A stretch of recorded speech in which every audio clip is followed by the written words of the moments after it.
J'ai absolument rien fait de la matinée. J'attends juste mon cours de suédois à 17h.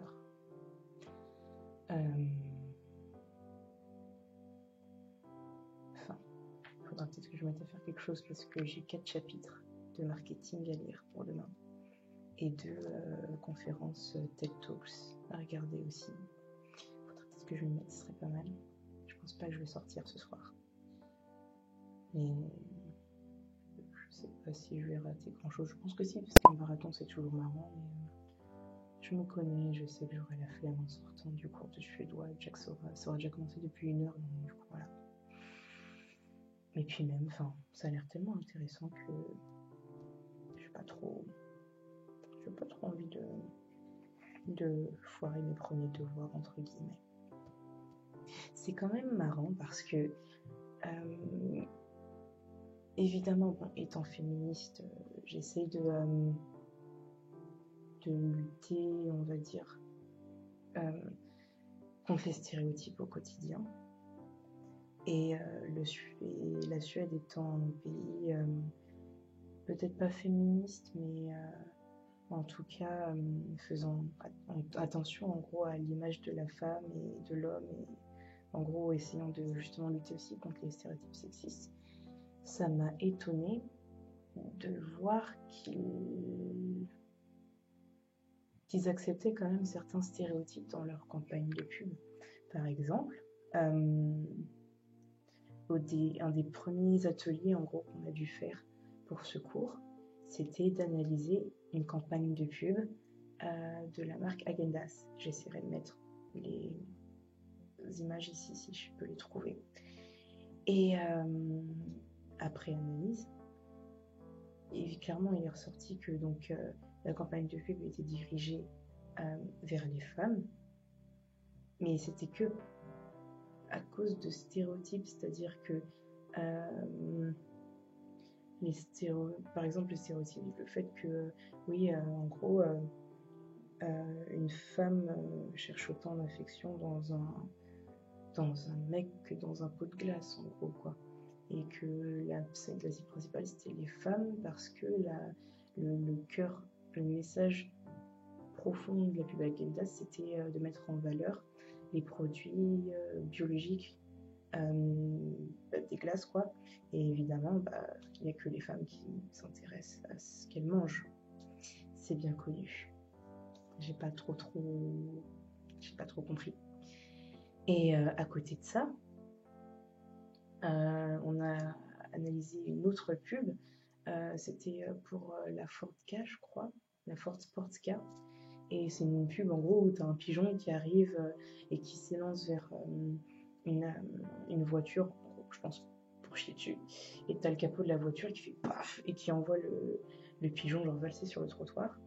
Et évidemment, pareil, cette pub était destinée pour les hommes parce que évidemment les femmes n'auraient pas compris l'humour de la vidéo et auraient été genre désolées pour le pigeon et n'auraient pas trouvé ça drôle.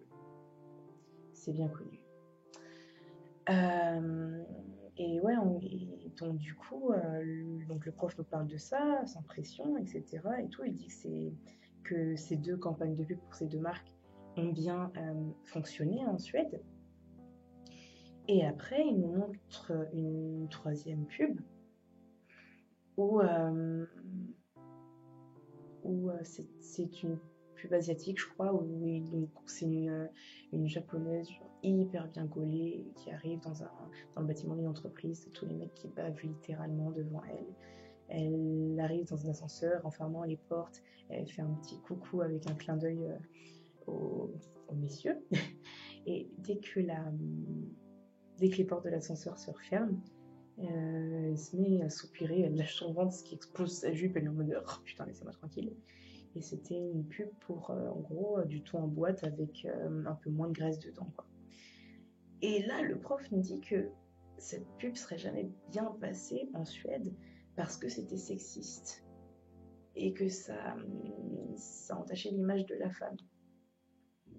Et il nous montre une 4e pub, c'était pour, je crois, une marque de jus d'orange, où en gros c'est une femme dans une étable qui caresse un cheval et un mec en mode cow-boy qui la drague à ses lèvres de main et la meuf qui minaude et qui fait ça et qui machin et qui se laisse finalement appâter par le mec qui lui tend une cravache en mode genre viens ici quoi. Et ça c'est une pub suédoise qui est bien passée. Mais je m'interroge du coup parce que enfin soit on est contre les stéréotypes, les pubs, les idées sexistes et tout ce qui s'ensuit, soit ça ne nous dérange pas. Il n'y a pas une échelle dans le sexisme, il n'y a pas un niveau acceptable du sexisme, il n'y a pas de SMIC du sexisme, il n'y a pas un degré à partir duquel on va dire oui, non, mais là c'est trop abusé, soit c'est sexiste, ça va pas, soit ça l'est pas, et ça va, il n'y a pas de oui, mais celle-là elle est sexiste, ou peut pas trop, donc elle est tolérable. Enfin, et j'ai pas compris. Enfin, toutes ces pubs avaient une base, des stéréotypes qui sont qui se perpétuent au détriment de l'image de la femme et de l'homme aussi, parce qu'il ne faut pas oublier que le féminisme c'est pas fait que pour les femmes, c'est censé aider les hommes aussi. Et ouais, j'ai pas tout à fait compris. Et je me rends compte que les campagnes de pub, etc., sont quand même vraiment basées sur des stéréotypes. Et j'espère, je pense, que ce ne sera pas tout le temps le cas, parce que même si j'ai vraiment envie de travailler dans le marketing, ça m'a vraiment passionné ce premier cours, avec donc l'analyse de publicité, les messages, les infographies, tout ça. J'aimerais quand même ne pas me lancer dans un corps de métier qui irait à l'encontre de mes valeurs en fait. Et j'avoue que de ce point de vue-là, j'ai un petit doute. Parce que si je suis amenée à par exemple travailler dans une agence de publicité plus tard qui, comme pas mal de métiers, sera occupé au moins à 50% par des hommes, j'aimerais ne pas avoir à me battre tous les jours pour chaque campagne de pub qu'on ferait pour lutter contre un stéréotype. Je pense que ça me chagrinerait beaucoup, quoi. Parce que pour moi, ça coule de source, mais visiblement pas pour tout le monde. Et voilà. C'était juste une petite pensée comme ça. Donc ouais, je sais pas trop quoi en penser encore. Mais oui. De ce point de vue-là, j'avoue que j'ai mis quelques doutes, quoi. J'ai pas envie de devoir serrer les dents jusqu'à la fin de ma vie en entendant des stéréotypes servant à commercialiser des produits. Je pense que ça me fatiguerait très très très vite. Donc voilà. C'est comme ça. On verra bien. Je suis rentrée de mon cours de suédois. Il fait super froid cette nuit. J'ai appris pas mal de trucs aujourd'hui. C'était mon deuxième cours de suédois. Le premier, c'était juste une introduction et pour la répartition des classes. Parce qu'on on a été divisé en plusieurs groupes. J'ai appris pas mal de trucs et j'ai essayé de vous montrer. Ça va être plutôt drôle. Ma coloc chinoise, quand je suis rentrée, elle était en train de manger avec des potes et m'en a laissé. C'est des pâtes au lardon, pardon. Et ça a l'air plutôt bon. C'est super sympa de sa part. Parce que elle savait que j'allais travailler dur cette nuit pour mon cours de marketing. Non, c'est cool. Je suis touchée. Bref. Alors, on a appris les bases. Donc, bienvenue, welcome. Et ça, c'est pour quand il n'y a qu'une seule personne. Non, welcome, c'est quand il y a plusieurs personnes qu'on dit bienvenue à une assemblée. Et welcome, c'est quand on dit bienvenue à une seule personne. Je vais peut-être l'écrire d'ailleurs parce que j'ai déjà oublié. Donc, welcome, c'est pour le pluriel. Et welcome, c'est pour quand il y a un seul genre. Évidemment, il y a hey, qui veut dire bonjour. Heido. Après, il y a toutes les questions qu'on pose quand on veut apprendre un peu à connaître quelqu'un. Vad heter du? Varifrån kommer du? Wat tollo du voor sprook? Wat je doet? Évidemment, après les réponses. Jo heter Clémence. Jo kommer från Frankrike. Jo talar franska. Jo är student. Après, évidemment, il y a les bases genre ja, nej, tac. Il y a aussi 2-3 phrases de politesse, genre vissé si morgon.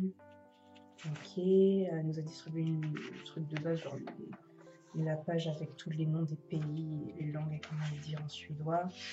On a fait aussi les pronoms personnels, l'alphabet, c'est la même chose qu'en France en gros. Il y a juste les 3 lettres qui changent, les 2 O avec les inflexions et le O avec inflexion, un peu comme en allemand.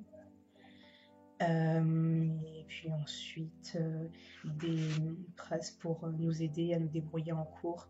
Par exemple, Johan Froga, Vad betyder det?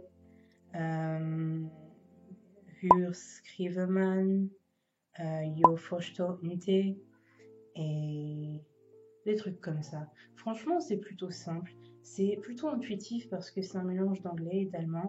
Par exemple, il y a la phrase répétez après moi, say after me. C'est la même chose que repeat after me. Enfin, c'est plutôt intuitif, je trouve. Donc, je pense que je devrais m'en tirer pas trop mal. Voilà, voilà.